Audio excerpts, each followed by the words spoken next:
nosso estúdio, doutor Arthur Grinfeld, que é otorrinolaringologista. Bom dia, doutor Arthur, seja bem-vindo ao nosso programa Prejudica Mesmo. O senhor acabou de ver a reportagem aí. Bom, primeiramente, obrigado à produção pelo convite, bom dia a todos. E sim, a resposta é sim, pode vir a prejudicar, né? Eu costumo dizer que se você comer pizza todo dia durante um mês seguido, com certeza você vai ter algum problema, né? Então, a gente também tem problemas ao uso excessivo, com a frequência muito aumentada, com um volume alto, né? Em alguns casos, sim, podendo causar perda auditiva. Aí eu te pergunto, existe um limite diário, uma quantidade de horas que a pessoa tem que passar, né, escutando com fone de ouvido? Existe esse limite? Bom, Marcos, estatisticamente, se você ficar escutando o som através de um fone de ouvido e esse som estiver numa frequência de 90 decibel ou mais um pouco... Mas como calcular isso na hora, doutor? Isso. Então, vamos partir da premissa que o silêncio absoluto significa que estamos em 0 decibel.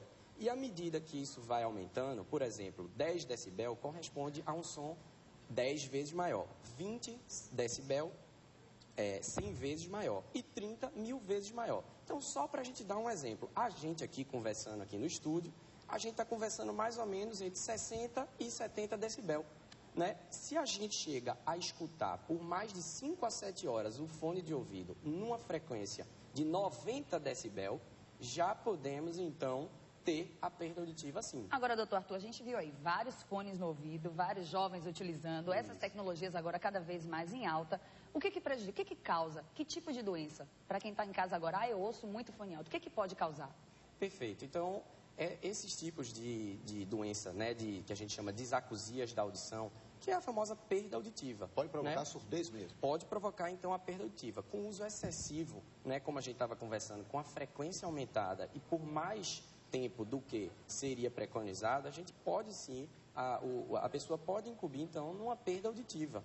Né? E o tamanho do fone de ouvido, doutor? Tem vários tipos, isso interfere? Isso. O tamanho, por exemplo, o fone menor, aquele pequeno, ele é mais prejudicial do que o maior? Isso. Então, Marcos, essa pergunta é muito boa, porque os fones de ouvido, eles são feitos de forma industrial.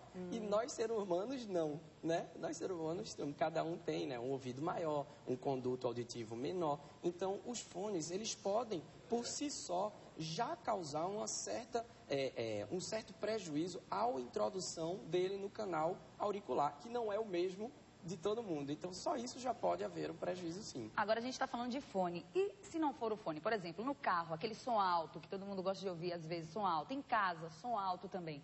Isso também pode prejudicar? Perfeito, Ana. Também pode. Só para vocês terem uma ideia, num show de rock, esse que a garotada vai, show de rock, falando um pouco, né, daquela relação do decibel. Aquele som, em média, num show de rock, a gente tem, em média, 140 decibel, certo? Então, se você escuta a uma frequência, um volume muito elevado por uma quantidade de poucos segundos, você já pode ter, para você só ter uma ideia, um som de 140 decibel, certo? Por mais de 1 a 5 segundos, já pode causar uma perda de frequência auditiva. E aí uma dúvida, doutor. Nós aqui, por exemplo, temos aqui o ponto eletrônico, que a gente chama de ponto eletrônico, que a gente comunica com o diretor de TV, com a nossa diretora do programa.